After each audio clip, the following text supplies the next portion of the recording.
أعوذ بالله من الشيطان الرجيم بسم الله الرحمن الرحيم أم حسبتم أن تدخلوا الجنة ولما يأتكم مثل الذين خلوا من قبلكم مستهم البأساء والضراء وزلزلوا حتى يقول الرسول والذين آمنوا معه متى نصر الله ألا إن نصر الله قريب يسألونك ماذا ينفقون قل ما أنفقتم من خير فللوالدين والأقربين واليتامى والمساكين وابن السبيل وما تفعلوا من خير فإن الله به عليم. اے مسلمانوں، کیا تم یہ سمجھتے ہو کہ تم جنت میں یوں ہی داخل ہو جائیں گے حالانکہ تم پر ان جیسے حالات نہیں آئے جیسے تم سے پہلے گزرے ہوئے لوگوں پر آئے؟ انہیں سخت تنگی اور تکلیف پیش آئی اور وہ ہلا دیے گئے یہاں تک کہ ان کے رسول اور ان کے ساتھ موجود مسلمان پکار اٹھے کہ اللہ کی مدد کب آئیں گی؟ آگاہ ہو جاؤ، بے شک اللہ کی مدد قریب ہے۔ اور یہ مسلمان آپ سے پوچھتے ہیں کہ ہم کیا خرچ کریں؟ آپ کہہ دیجئے کہ جو کچھ مال تمہارے پاس زائد ہو تو اس میں تمہارے والدین، قریبی رشتہ دار اور یتیموں اور مسکینوں اور مسافروں کا حق ہے، اور جو کچھ خیر کے کام تم کرتے ہو اللہ رب العزت انہیں خوب جانتے ہیں۔ اس سے پہلے کی آیت کے اندر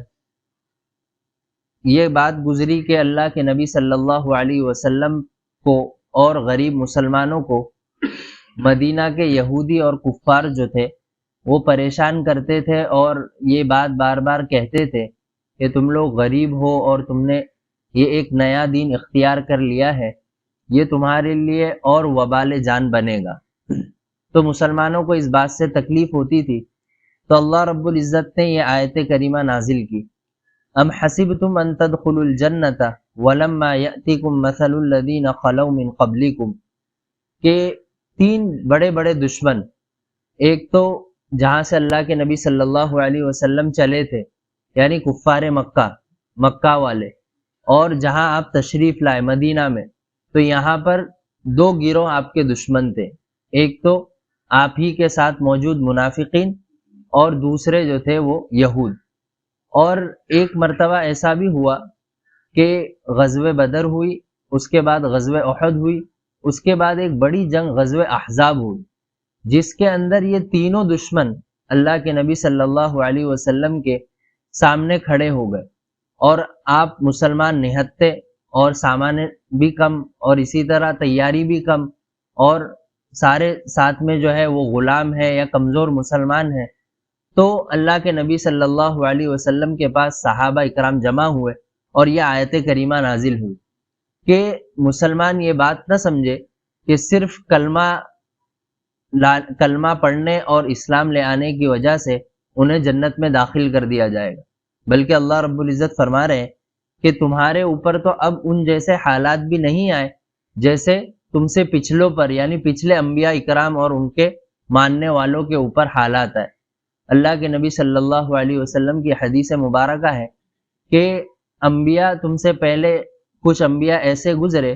جن کو آروں سے چیر دیا گیا۔ حضرت زکریا علیہ السلام ایسے نبی تھے کہ ان کی قوم ہی نے انہیں آرے سے چیر کر دو ٹکڑے کر دیے۔ اسی طرح بعض انبیاء کو ان کی قوم نے آگ میں جلا دیا، لیکن اللہ کے نبی صلی اللہ علیہ وسلم نے آخر میں فرمایا کہ یہ ساری چیز ان کے ایمان کو ذرہ برابر ہلا نہیں سکی،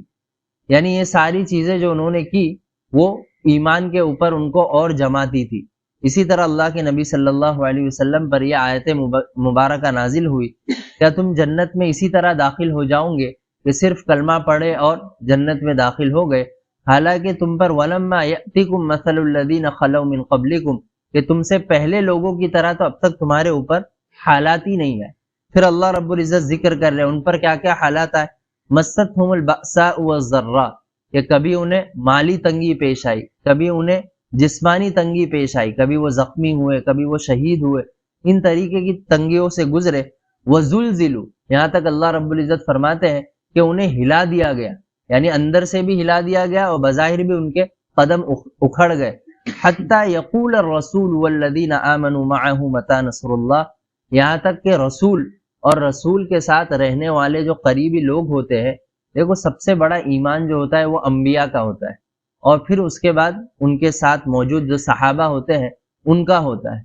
تو ظاہر سی بات ہے جن کا ایمان سب سے بڑا ہوا تو ان کا صبر بھی کتنا بڑا ہوا ہوگا، لیکن اس کے باوجود اللہ رب العزت فرما رہے کہ اتنے صابر لوگ تھے وہ اللہ کے حالات پر اور اللہ کی پیش کردہ چیزوں پر راضی رہنے والے لوگ، لیکن پھر بھی وہ پکار اٹھے متی نصر اللہ، کہ اللہ کی مدد کب آئیں گی۔ یہ پکارنا جو تھا یہ دعا کے طور پر تھا کہ اللہ آپ کی مدد کب آئیں گی، تو اللہ رب العزت نے آیت کریمہ نازل کی الا ان نصر اللہ قریب، کہ جب بھی حالات پیش آتے ہیں تو آدمی کو اس بات کی، کسی بھی طریقے کی حالات پیش آئے تو اس کے بعد ایک بات کا یقین رکھنا چاہیے کہ اس کے بعد ضرور آسانی آنے والی ہے۔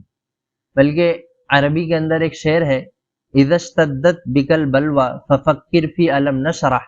فإن العسر بین الیسرین اذا فکرته ففرح، کہ ایک شاعر کہہ رہا ہے کہ الم نشرح لک صدرک، یہ سورت جو ہے اس کے اندر اگر تو غور و فکر کرے گا تو تیری زندگی آسان ہو جائے گی۔ کیوں؟ تو دیکھو وہاں پر اللہ رب العزت نے دو مرتبہ آسانی کو ذکر کیا، ان مع العسر یسرا، ان مع العسر یسرا، کہ جب بھی تنگی جو ہے یہ دو راحتوں کے بیچ میں ہے،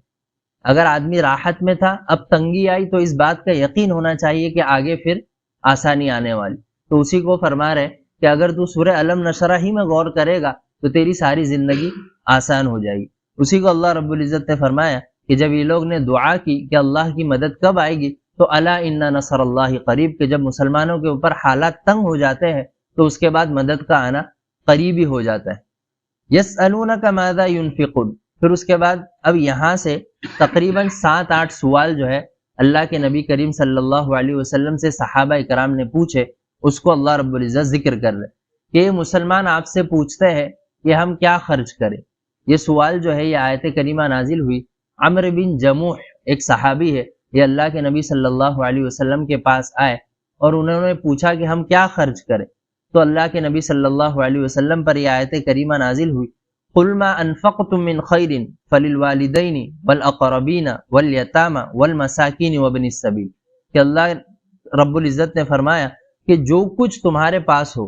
جو کچھ تمہارے پاس زائد مال ہو، یہاں دیکھیں اللہ رب العزت نے کوانٹٹی نہیں بتائی کہ تمہارے پاس اگر اتنا مال ہے تو اس میں سے خرچ کرے اتنا، اور اگر اتنا ہے تو اتنا خرچ کرے، بلکہ فرمایا جو کچھ تمہارے پاس زائد ہو، من خیرن، جو کچھ زائد ہو تو ان کو خرچ کرے۔ کس کس پر؟ سب سے پہلا حق جو ہے والدین پر، اگر آدمی کے پاس پیسہ ہے تو اس کو چاہیے بھلے سے اس کے والدین مالدار کیوں نہ ہو لیکن ان کی ضروریات کا اپنے مال کے ذریعے خیال رکھے۔ والاقربین، اور اس کے بعد نمبر آتا ہے قریبی رشتہ داروں کا، کہ اگر اپنے پاس مال ہے تو اپنے قریبی رشتہ داروں کے اندر ڈھونڈے، کہ صحابہ اکرام رضوان اللہ تعالی علیہم اجمعین نے اللہ کے نبی صلی اللہ علیہ وسلم سے دریافت کیا کہ میرا فلاں رشتہ دار جو ہے غریب ہے، کیا میں اس کو اپنا صدقہ اور خیر خیرات دے سکتا ہوں؟ تو اللہ کے نبی صلی اللہ علیہ وسلم نے فرمایا کہ تب تو تجھے 2 اجر ملے گا، ایک مال خرچ کرنے کا اور ایک صلہ رحمی کا، رشتہ داروں کے ساتھ صلہ رحمی کا بھی حق ہے تو ان کے اوپر مال خرچ کرنے سے دوگنا اجر مل جاتا ہے۔ والیتامى، اور آدمی کو چاہیے کہ جب بھی مال خرچ کرنا ہو تو اپنے قریب جو یتیم ہو، ہمارے خاندان میں ہی کوئی یتیم ہو یا آس پڑوس میں کوئی یتیم ہو تو ان کے بعد سب سے بڑا حق کس کا ہے کہ آدمی یتیموں پر خرچ کرے۔ والمسکین، اور غریب آدمی، مسکین کس کو کہتے ہیں کہ جس کے پاس روزانہ کماتا ہے روزانہ کھاتا ہے، اس کو کہتے ہیں مسکین، کہ اگر ایک وقت کا کھانا اس کے پاس موجود ہو تو دوسرے وقت کا موجود نہ ہو، دوسرے وقت کے لیے اس کو تیاری کرنی پڑتی ہے، اس کو مسکین کہتے ہیں کہ اس کے اوپر خرچ کرے۔ وابن السبیل، اور مسافرین کے اوپر، مسافرین کے اوپر یہ پہلے کی بات تھی کہ اس وقت آدمی کے سفر لمبے لمبے مہینوں کے سفر ہوتے تھے تو بعض مرتبہ ایک آدمی اپنے شہر میں مالدار ہوتا تھا لیکن سفر میں بعض مرتبہ اس کے اسباب ختم ہو جاتے تھے، کبھی سواری گم ہو جاتی تھی، کبھی اس کو لوٹ لیا جاتا تھا تو وہ مالدار ہونے کے باوجود غریب ہو جاتا تھا، تو اس کے لیے اللہ کے نبی صلی اللہ علیہ وسلم پر یہ آیت کریمہ نازل ہوئی کہ وابن السبیل، جو مسافر ہوتا ہے اس کو بہت ضرورت ہوتی تو اس کے اوپر خرچ کرنے کا بھی تمہارے اوپر حق ہے۔ پھر اس کے بعد اللہ رب العزت نے ایک بہترین چیز ذکر کی، وَمَا تَفْعَلُ مِنْ خَيْرٍ فَإِنَّ اللَّهَ بِهِ عَلِيمٌ، کہ جو کچھ تم خرچ کرو گے اس کی کوالٹی ہمارے پاس دیکھی جائے گی، یعنی اس کے اندر کتنا اخلاص ہے اور کتنا اللہ کے لیے دینا ہے، بس ہمارے یہاں تو وہ دیکھا جائے گا، باقی ہمارے یہاں کوانٹٹی، یعنی تم لاکھ خرچ کر رہے ہو، کروڑ خرچ کر رہے ہو، اس سے کوئی لینا دینا۔ من خیر، جو کچھ، یہ من کا ترجمہ عربی میں ہوتا ہے کچھ، جو کچھ تم خرچ کرو گے اللہ رب العزت اس کو خوب جاننے والے ہیں، خوب دیکھنے والے ہیں، اور وہ اللہ رب العزت مال کو تھوڑی دیکھنے والے، اللہ رب العزت ہمارے اخلاص اور ہماری نیتوں کو دیکھنے والے۔